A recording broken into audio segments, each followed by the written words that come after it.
Hello student, welcome to BTS classes. आपके सपनों का आगाज बीटीएस क्लासेस के साथ। मेरे प्यारे बच्चे, मैं उम्मीद करता हूँ मस्त होंगे। खुशखबरी की जो है यूजीसी नेट की जो है डेट आ चुकी है, फॉर्म भरना स्टार्ट हो चुके हैं। अब मेरे प्यारे बच्चे जानेंगे क्या इसका क्राइटेरिया होता है, कैसे आपको स्ट्रेटजी करना है, क्या एज लिमिट होती है, क्या हम फॉर्म भर सकते हैं या नहीं भर सकते हैं। बहुत सारे बच्चों का ये डाउट रहता है कि सर मैं फॉर्म भर सकता हूँ या नहीं भर सकता हूँ, मैं बीए करके फॉर्म भर सकता हूँ या एमए करके फॉर्म भर सकता हूँ या अपेयरिंग में भर सकता हूँ। तो मेरे प्यारे बच्चे सारे डाउट क्लियर करेंगे। अब बिल्कुल जो है टाइप बाय टाइप जो है एक एक डाउट आपका क्लियर करते चलेंगे। तो नेशनल एलिजिबिलिटी टेस्ट क्या होता है मेरे प्यारे बच्चे, अब मेरे प्यारे बच्चे इसमें देखेंगे तीन प्रकार से चीजें होती हैं। यूजीसी नेट है क्या, और कैसे एडमिशन होगा, कैसे आप पीएचडी होल्डर बन सकते हो, कैसे आप असिस्टेंट प्रोफेसर बन सकते हो, कैसे आप मेरे प्यारे बच्चे जीआरएफ क्लियर कर सकते हो, तो कैसे एडमिशन इन चीजों में मिलेगा और कैसे आपको मतलब स्कॉलरशिप मिलेगी, छात्रवृत्ति कैसे मिलेगी। अब बात करेंगे तीन टाइप की। अब तीन प्रकार से मेरे प्यारे बच्चे चीजों को आपको क्लियर करना पड़ेगा यूजीसी नेट के लिए। अगर मेरे प्यारे बच्चे आप नेट क्लियर करते हो तो पीएचडी में एडमिशन ले सकते हो। अगर आप नेट क्लियर करते हो तो असिस्टेंट प्रोफेसर भी बन सकते हो। अगर आप नेट क्लियर करते हो बहुत ही अच्छे मार्क्स से तो आपको जीआरएफ में भी जीआरएफ जो है आपका क्लियर हो जाएगा।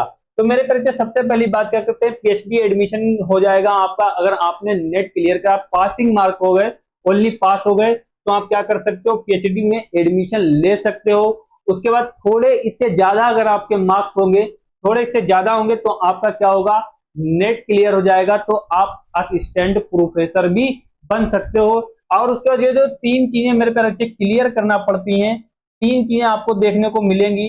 अब उसके बाद इससे भी अगर आपके ज्यादा नंबर आ गए तो आप मेरे प्यारे बच्चे क्या बन सकते हो, जीआरएफ क्लियर कर सकते हो और आपको इसमें स्कॉलरशिप मिल जाएगी।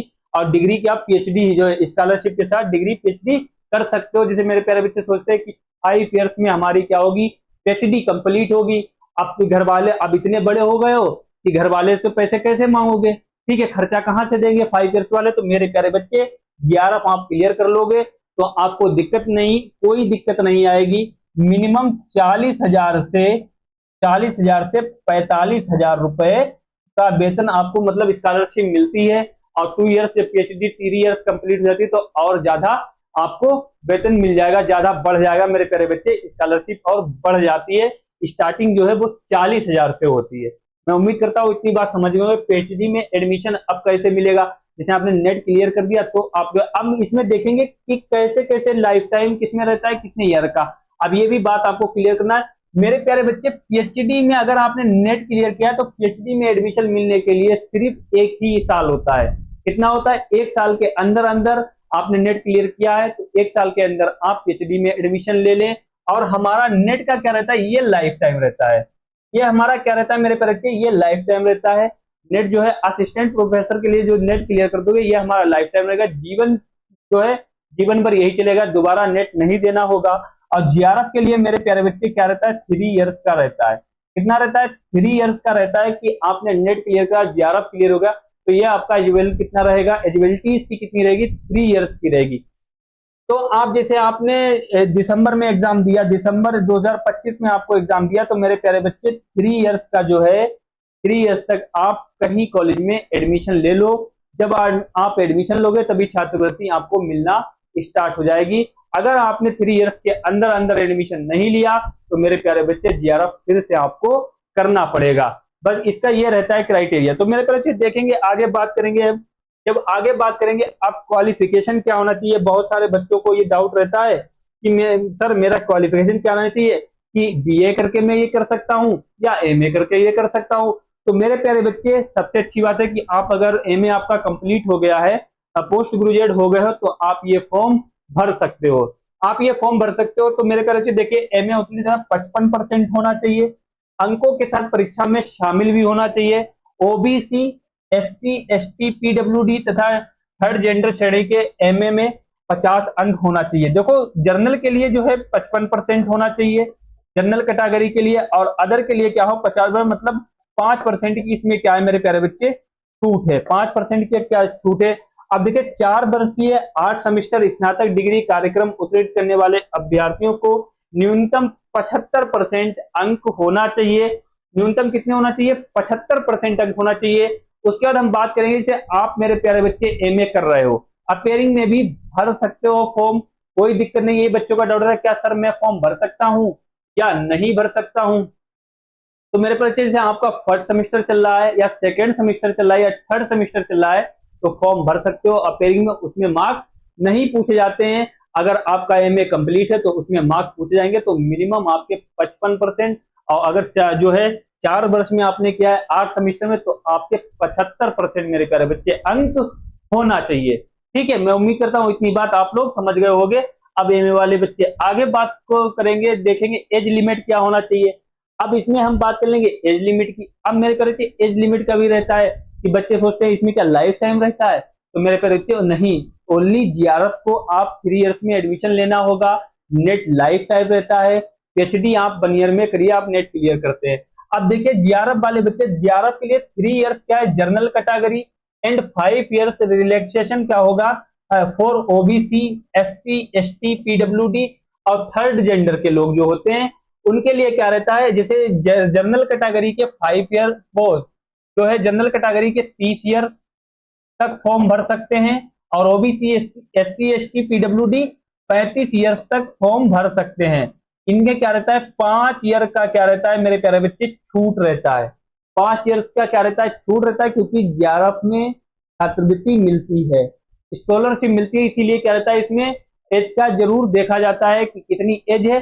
अब ऐसा नहीं जैसे 1 दिसंबर 2025 को आपका एग्जाम हुआ है, तो उसी 2025 को अगर आपका एग्जाम हुआ है तो उसी डेट में मेरे प्यारे बच्चे, उसी डेट तक आपकी जो है 1 दिसंबर तक अगर 30 से 35 हो, ओबीसी, एससी, एसटी आ रहे हो तो 35 तक आपकी एज देखी जाएगी उसी हिसाब से।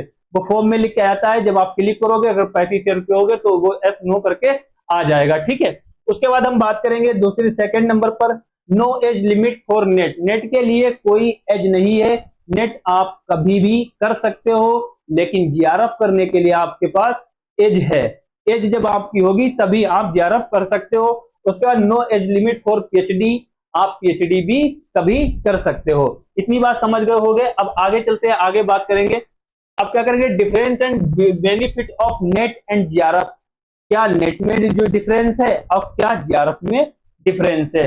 अब बात को समझेंगे, क्या हमारा नेट में जो है डिफरेंस रहेगा, क्या हमारा जीआरएफ में रहेगा। अगर आप एक बार जब आप 3 साल के भीतर पीएचडी कोर्स में शामिल हो जाते हो तो आपको 40,000 प्रतिमाह जीआरएफ छात्रवृत्ति मतलब स्कॉलरशिप मिलेगी।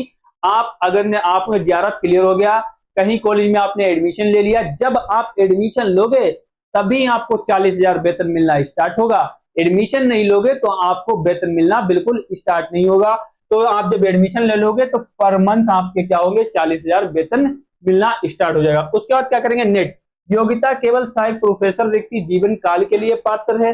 नेट जो है मेरे प्यारे बच्चे, नेट की योग्यता जीवन काल के लिए है, लाइफ टाइम, मैंने स्टार्टिंग में भी बताया था कि ये लाइफ टाइम के लिए है। क्या है, assistant professor vacancy life time, बिल्कुल लाइफ टाइम के लिए थी। अदर अन्य छात्रवृत्तियों भी जैसे NF OBC, NF SSC, NF PWD. अब मेरे प्यारे बच्चे जैसे जो है इधर जनरल कैटेगरी के आते हैं उनको तो मिलेगी मिलेगी, और जो इनके नंबर कुछ ज्यादा है, और उसके बाद ओबीसी, एससी और पीडब्ल्यूडी वालों के कुछ कम नंबर हैं, 2-4 नंबर कम है, तो मेरे प्यारे बच्चे इनको भी क्या होती है छात्रवृत्ति मतलब जो है स्कॉलरशिप मिल जाती है। इनको क्या होती है, मिल जाती है मेरे प्यारे बच्चे, क्या होती है, इनको भी स्कॉलरशिप मिल जाती है। उसके बाद क्या करेंगे, नेट पीएचडी प्रवेश के लिए नेट स्कोर आवश्यक है। Net score is requirement for PhD admission, बिल्कुल नेट आपका क्लियर होना चाहिए तभी आप एडमिशन ले सकते हो। ठीक है, अब इसमें सैलरी कितनी है, वो सैलरी सॉरी करें, स्कॉलरशिप कितनी है 40,000 है मेरे प्यारे बच्चे। तो आप लोग इतनी मेहनत करिए कि जीआरएफ में आपका नंबर आए। ठीक है, आपका इतने नंबर आ जाए कि आपका जीआरएफ क्लियर हो जाए। उसके बाद अब ये बात समझ गए होंगे डिफरेंस एंड बिटवीन। अब बेनिफिट क्या रहता है, क्या बेनिफिट नेट का है, क्या जीआरएफ का है। नेट आपका क्लियर होगा तो पीएचडी हो जाएगी, लेकिन स्कॉलरशिप नहीं मिलेगी। प्रोफेसर असिस्टेंट बनोगे स्कॉलरशिप नहीं मिलेगी, लेकिन जीआरएफ आप क्लियर करोगे तो आपको क्या मिलेगी, 5 इयर्स के लिए स्कॉलरशिप मिलेगी। ठीक है, चलिए आगे बात करते हैं।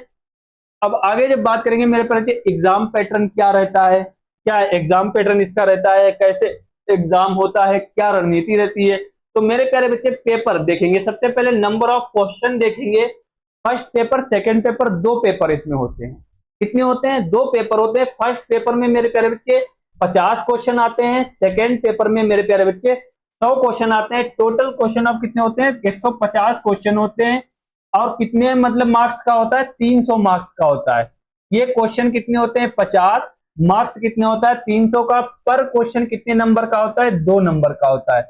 पर क्वेश्चन कितने नंबर का होता है? 2 नंबर का होता है। अब फर्स्ट पेपर में मेरे प्यारे बच्चे बात करेंगे क्या सिलेबस रहता है। रिसर्च एप्टीट्यूड रहता है, रीजनिंग रहती है, मैथ रहती है, जनरल साइंस, मतलब जनरल नॉलेज के सारे क्वेश्चन 50 पूछे जाते हैं। अब सेकंड पेपर में मेरे प्यारे बच्चे क्या रहता है हमारा, जो इसमें 100 क्वेश्चन पूछे जाते हैं। जैसे आपने जिस सब्जेक्ट से एमए क्लियर किया है तो उसी सब्जेक्ट से पॉलिटी से किया है तो पॉलिटी से आपके क्वेश्चन पूछे जाएंगे, उसमें फॉर्म में भरना होता है। हिस्ट्री से किया है तो हिस्ट्री से क्वेश्चन पूछे जाएंगे। आपने जियोग्राफी से किया है तो जियोग्राफी जो मतलब जो है आप अपने ऊपर बेस्ड, मतलब जो है जिससे क्या होगा आपने उसी उस पर ही बेस, उसी के बेस पे आपको 100 क्वेश्चन पूछे जाएंगे। तो मैं उम्मीद करता हूं इतनी बात आप लोग समझ गए होंगे। अब बात करते हैं टोटल मतलब टाइमिंग क्या रहती है। तो मेरे प्यारे बच्चे बहुत टाइम रहता है इसमें, 3 घंटे टाइम होता है, 180 मिनट होते हैं। कितने होते हैं मेरे प्यारे दरोगा बाबू, सॉरी मेरे प्यारे बाबू, कितने होते हैं? 180 मिनट होते हैं। कितने होते हैं? 180 मिनट होते हैं मेरे प्यारे जियारब बाबू, है ना। नेट क्लियर करिए और अच्छे से आप लोग एग्जाम दीजिए और बहुत ज्यादा टाइम नहीं बचा है। उसके बाद बात करेंगे आगे। अब आगे जब बात करेंगे क्या रहता है सिलेक्शन क्राइटेरिया, इसका क्या रहता है, कैसे सिलेक्शन होगा, क्या क्राइटेरिया इसका रहता है। अब देखिए, award of JRF and appointment as assistant professor बन सकते हो क्या मेरे प्यारे बच्चे? क्वालिफाइड फॉर कैसे एलिजिबिलिटी होगा? तो मेरे प्यारे बच्चे क्या होगा? Award for JRF and appointment as assistant professor, अगर ये आप करते हो तो जीआरएफ क्लियर हो जाएगा। असिस्टेंट आप प्रोफेसर भी बन सकते हो, आप पीएचडी होल्डर भी, मतलब पीएचडी में भी एडमिशन ले सकते हो। फिर क्या होगा? Appointment as assistant professor and admission to PhD, आपने अगर क्या करा अपॉइंटमेंट एज असिस्टेंट प्रोफेसर है एंड एडमिशन टू पीएचडी लिया तो आप मेरे प्यारे से जीआरएफ नहीं कर सकते हो, असिस्टेंट प्रोफेसर बन सकते हो, पीएचडी में भी आप एडमिशन ले सकते हो। उसके बाद क्या रहेगा? एडमिशन टू पीएचडी ओनली, तो मेरे प्यारे से उसके बाद क्या करोगे? जीआरएफ भी नहीं हो सकता, असिस्टेंट प्रोफेसर भी नहीं बन सकते हो, ओनली आप पीएचडी कर सकते हो नेट क्लियर किया। तो ये इसका रहता है मेरे प्यारे बच्चे क्राइटेरिया। मैं उम्मीद करता हूँ ये बात भी आप लोग समझ गए होंगे कितनी एलिजिबिलिटी रहती है। Eligibility will be determined in the following manner, क्या इनके मैनर रहते हैं, ठीक है। आगे जब बात करेंगे, अब आगे बात करेंगे मेरे प्यारे बच्चे पेपर स्ट्रेटजी इसकी क्या रहती है, क्या पेपर स्ट्रेटजी रहती है, कैसे आपको मतलब रणनीति होना चाहिए, रणनीति बनाना चाहिए कि कैसे में एग्जाम देना है। तो मेरे प्यारे बच्चे सबसे पहली बात, आपको मतलब तैयारी कर रहे हो तो 5 इयर्स के जो हो मतलब पेपर हो चुके हैं 5 साल पुराने, उन पेपरों को उठाओ, उनको देखो कि क्या क्या क्वेश्चन आते हैं, एनालिसिस करो क्या क्वेश्चन आते हैं, क्या क्या मेरे प्यारे बच्चे क्वेश्चन आते हैं। उसके बाद देखिए 5 इयर्स प्रीवियस ईयर पेपर देखो, सिलेबस कवर करो as per the understanding of PYQ, सारे पीवाईक्यू देखो, पीवाईक्यू लगाओ। उसके बाद मेरे प्यारे बच्चे paper short notes of last minute revision करो, रिवीजन करना सीखो। देखो क्राइटेरिया मेरे प्यारे बच्चे सारे छोटे, मॉक टेस्ट लगाओ, mock test practice set weekly, मतलब वीक में जो है मॉक टेस्ट लगाओ। उसके बाद क्या करो? मॉक टेस्ट लगाओ, फिर क्या हो जाएगा? मेंटेन कंसिस्टेंसी इन प्रिपरेशन होना चाहिए, मतलब जो है कंटिन्यू प्रिपरेशन आपकी होना चाहिए, कंटिन्यू आप प्रिपरेशन करते रहो और पढ़ाई करते रहो अच्छे से। तो मेरे प्यारे बच्चे ये स्ट्रेटजी है, रणनीति बनाओ, 5 साल पहले के क्वेश्चन देखो, फिर उन पे पीवाईक्यू लगाओ, मॉक टेस्ट लगाओ, प्रैक्टिस करो, practice makes a man perfect, ठीक है। जब तक प्रैक्टिस नहीं करोगे जब तक कुछ नहीं होने वाला। तो मतलब जब 5 इयर्स के आप पेपर उठा लोगे, क्वेश्चन देखोगे तो उससे आइडिया लग जाएगा क्या क्वेश्चन पूछे जाते हैं, कैसे पेपर बनता है, कैसे एग्जाम देना है। फिर उसके बाद वीकली आप लोग क्या करो? एक टेस्ट दो अच्छे से, फिर उसमें अपनी टाइमिंग सेट करो, कितने हम क्वेश्चन कर पा रहे हैं, कितने मेरे रह जा रहे हैं, क्या हम नेट में क्लियर हो पाएंगे, क्या हम जीआरएफ कर पाएंगे, क्या हम पीएचडी बन पाएंगे या असिस्टेंट प्रोफेसर बन पाएंगे, ठीक है। इतनी बात मैं समझ गया मेरे प्यारे, रणनीति लेके चलो मेरे प्यारे बच्चों। उसके बाद हम बात करेंगे, अब देखिए ये सारी बातें क्लियर हुई, अब फॉर्म भी आ चुके हैं, फॉर्म क्लियर करिए। अब फॉर्म की डेट आ चुकी है मेरे प्यारे बच्चे, 7 अक्टूबर से 7 नवंबर तक जो है आपकी जो लास्ट डेट 7 नवंबर है, 7 अक्टूबर से 7 नवंबर तक आप फॉर्म भर सकते हो मेरे प्यारे बच्चे। 7 नवंबर तक आप फॉर्म भर सकते हो। पूरा 1 मंथ मिला है।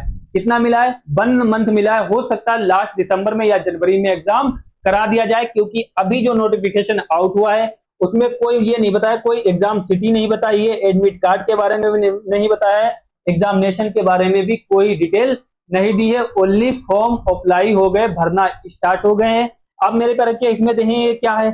अब इसमें देखेंगे जनरल कैटेगरी वालों के बच्चों के लिए कितनी है, 1150 रुपए फीस है। कितनी है? जनरल वालों के लिए 1150 है। जो जनरल कैटेगरी में आते हैं, जिन बच्चों का ईडब्ल्यूएस है, ओबीसी, और जो है ओबीसी वालों के लिए कितनी है, 600 रुपए फीस है। SC ST PWD वालों के लिए 350 रुपए फीस, वो सॉरी 325 रुपए फीस है, जो एग्जामिनेशन फीस कटेगी। तो मेरे प्यारे बच्चे, और जनरल वालों के लिए 1150 है। जिनका जो जनरल वाले पीडब्ल्यूएस है, तो वो भी बच्चे मेरे फॉर्म भर सकते हैं। और जिन बच्चों का नहीं है तो टाइम है, वो 8 से 10 दिन में भरवा लें। और ईडब्ल्यूएस से भी बेनिफिट आपको मिलता है 2 4 6 नंबर का, और फीस भी आधी हो जाएगी। तो मैं उम्मीद करता हूं, मैंने कल बता भी दिया है क्लास में, उसमें भी आप देख लेना, पूरी जानकारी दी गई नोटिफिकेशन के बारे में। तो मैं उम्मीद करता हूं अब आप लोगों का मेरे प्यारे बच्चे कोई डाउट नहीं बचा होगा, कोई टेंशन लेने को नहीं है। सारी चीजें अब 7 अक्टूबर से 7 नवंबर तक है। और उसके बाद देखो, हाँ एक चीज इसमें और भी है कि जो है 10 तारीख से, अब इसमें देखना है 10 नवंबर से 12 नवंबर तक जो है आप करेक्शन भी करा सकते हो।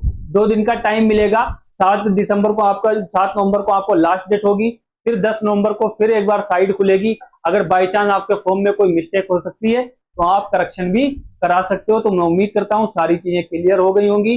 अब आप लोग क्या करते हो, फॉर्म भर सकते हो। नेट की अच्छे से तैयारी करिए और मस्त रहिए, खुश रहिए। मिलते हैं अगली वीडियो में। जय हिंद, जय भारत।